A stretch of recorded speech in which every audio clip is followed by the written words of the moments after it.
सोचिए, एक मामूली सी कैब राइड जो हम सब कभी न कभी लेते हैं, अगर वो किसी की जिंदगी की आखिरी राइड बन जाए तो। आज हम एक ऐसी ही कहानी की तह तक जाएंगे। ये कहानी शुरू होती है एक बिल्कुल नॉर्मल रात से, लेकिन धीरे धीरे एक ऐसे डरावने सफर में तब्दील हो जाती है जहां सच क्या है और वहम क्या, ये समझना मुश्किल हो जाता है। ये कहानी एक रिमाइंडर है कि कभी-कभी सबसे ज्यादा डर हमारी सबसे आम चीजों में ही छुपा होता है। इस कहानी की शुरुआत ही एक चेतावनी से होती है कि जब आप रात की आखिरी कैब बुक करें तो 2 बार सोच लेना, क्या पता वो सफर सिर्फ आपके घर तक का ना हो। तो चलिए इस कैब का दरवाजा खोलते हैं और जानते हैं कि उस रात असल में हुआ क्या था। तो कहानी की जो मेन कैरेक्टर है वो है निशा। 26 साल की है, कंटेंट मॉडरेटर का काम करती है। लेट नाइट शिफ्ट के बाद आप समझ सकते हैं बुरी तरह थकी हुई है और बस एक ही चीज दिमाग में है, किसी तरह घर पहुंचना है। बिल्कुल एक नॉर्मल दिन का एक नॉर्मल सा एंड है ना। तो वो अपना फोन निकालती है, कैब बुक करती है और ऐप पर नाम आता है महेश पाटिल। लेकिन यहीं पर एक थोड़ी अजीब बात होती है। ये लगातार तीसरी रात थी जब उसे सेम ड्राइवर मिला था। अब ये महज एक इत्तेफाक है या फिर किसी आने वाले खतरे का इशारा? तो सीन में अब 2 लोग हैं। एक तरफ है निशा जो बस घर जाना चाहती है और दूसरी तरफ है ड्राइवर महेश, जिसका चेहरा अब कुछ जाना पहचाना सा लगने लगा है। सब कुछ एकदम नॉर्मल लग रहा है ना? पर इसी नॉर्मल सी दिखने वाली सिचुएशन के पीछे कुछ बहुत ही अजीब, कुछ बहुत ही अनहोनी पक रही थी। और बस यहीं से हकीकत और वहम के बीच की जो दीवार है ना, वो चटकना शुरू होती है। एक सिंपल सी राइड होम अब एक अनजान और डरावने रास्ते पर जा रही थी। पहली चीज जो खटकती है वो ये कि कार जीपीएस वाले रास्ते को छोड़कर एक सुनसान इंडस्ट्रियल रोड पर मुड़ जाती है। जब निशा पूछती है तो महेश बड़े आराम से कह देता है, अरे मैडम, रात में ये ऐप सही रास्ता नहीं बताता। अब सोचिए, चारों तरफ बंद फैक्ट्रियां, टिमटिमाती हुई पीली लाइटें और एक अजीब सी खामोशी। और फिर अचानक कार का रेडियो अपने आप चालू हो जाता है और उसमें से एक बहुत पुरानी आवाज आने लगती है, जो कोई 10 साल से भी ज्यादा पुरानी न्यूज पढ़ रही थी। महेश झट से उसे बंद कर देता है और कहता है, इससे तो शांति ही अच्छी है।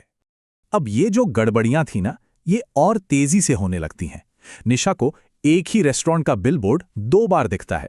वो अपना फोन चेक करती है तो देखती है कि जीपीएस का एरो मैप पर एक ही जगह अटका हुआ है।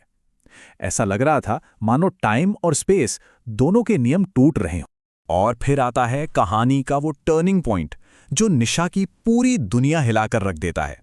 बाहर की दुनिया से एक कॉल आता है, एक ऐसा कॉल जो उसकी इस हकीकत को ही झूठा साबित कर देता है। उसकी दोस्त सना का फोन आता है। निशा उसे बताती है, अरे हाँ, मैं कैब में हूं, ऑफिस से निकले 10 मिनट हो गए। लेकिन दूसरी तरफ से सना की आवाज में घबराहट थी। वो कहती है, क्या बोल रही है, मैं तो मेन गेट पर खड़ी हूं, तेरी कैब तो कब की कैंसिल हो गई, तू तो ऑफिस से बाहर निकली ही नहीं। अब सोचिए, 2 अलग अलग हकीकतें एक ही वक्त पर इनमें से सच कौन सी है? निशा कुछ समझ पाती या कुछ कह पाती उससे पहले ही फोन की लाइन कट जाती है।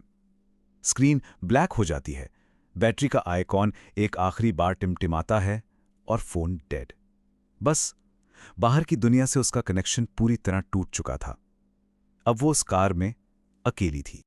और ठीक तभी निशा के दिमाग में बिजली सी कौंधती है। उसे एक पुरानी न्यूज याद आती है जो उसने कहीं पढ़ी थी। 1 साल पहले, ठीक आज ही की तारीख को, 2 जुलाई को, एक कैब ड्राइवर की एक अनसुलझी पहेली जैसी मौत हुई थी और उस ड्राइवर का नाम था महेश पाटिल।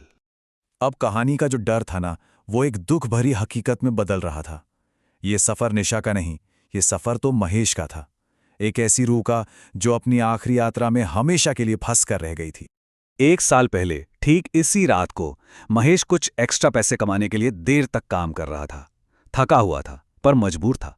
इसी हाईवे पर उसकी गाड़ी को पीछे से किसी ने टक्कर मारी। गाड़ी में जो पैसेंजर था वो डर के मारे भाग गया और इससे पहले कि कोई मदद पहुंच पाती, महेश ने वहीं दम तोड़ दिया। तभी महेश की एक धीमी भारी सी आवाज कार में गूंजती है। वो कहता है, कभी कभी ऐप गलती से मेरा नाम दिखा देता है और कुछ लोग राइड एक्सेप्ट कर लेते हैं। मतलब वो अब सिर्फ एक याद नहीं था, वो सिस्टम में एक ग्लिच था, एक भूत जो बार बार अपनी वो आखिरी रात जी रहा था। निशा की नजर कार की डिजिटल घड़ी पर पड़ती है और वो एक ही टाइम पर आकर रुक गई थी, सुबह के 3:33। सेकेंड्स वाली डिजिट बस ब्लिंक कर रही थी पर आगे नहीं बढ़ रही थी। ये वही पल था जिसमें महेश हमेशा के लिए कैद हो गया था। कहानी अब अपने क्लाइमैक्स पर पहुंच रही है, एक ऐसी जगह जहां एक जागता हुआ सपना एक खौफनाक हकीकत में बदल जाता है। और फिर अचानक से निशा की आंख खुलती है। वो अपने ऑफिस के बाहर एक बेंच पर सो रही थी। एक सिक्योरिटी गार्ड उसे जगा रहा था। उसकी दोस्त सना भागती हुई आती है और वही बात दोहराती है जो उसने फोन पर कही थी। तेरी कैब कैंसिल हो गई थी, तू तो ऑफिस से बाहर निकली ही नहीं। तो क्या ये सब सिर्फ एक सपना था? बहुत ज्यादा थकान की वजह से देखा गया एक बुरा सपना? एक पल के लिए तो लगता है कि चलो खतरा टल गया, सब ठीक है। लेकिन फिर निशा अपना फोन उठाती है और उसकी गैलरी में एक नई फोटो थी। एक ऐसी फोटो जो उसे याद ही नहीं कि उसने कब खींची। उस फोटो का टाइम स्टैम्प था सुबह के 3:33। फोटो कार की पिछली सीट से ली गई थी। सामने ड्राइवर की सीट खाली थी, लेकिन कार के रियर व्यू मिरर में महेश बैठा था और वो सीधा कैमरे की तरफ देखकर मुस्कुरा रहा था। ये कोई सपना नहीं था, ये सब सच था। और कहानी हमें इस एक डरावनी सोच के साथ छोड़ जाती है कि कुछ लोग किसी एक मोड़ पर किसी एक रात में हमेशा हमेशा के लिए फंस जाते हैं, और शायद हमारी इस टेक्नोलॉजी वाली दुनिया में वो बस एक राइड एक्सेप्ट होने का इंतजार करते हैं ताकि कोई उनकी अधूरी कहानी सुन सके।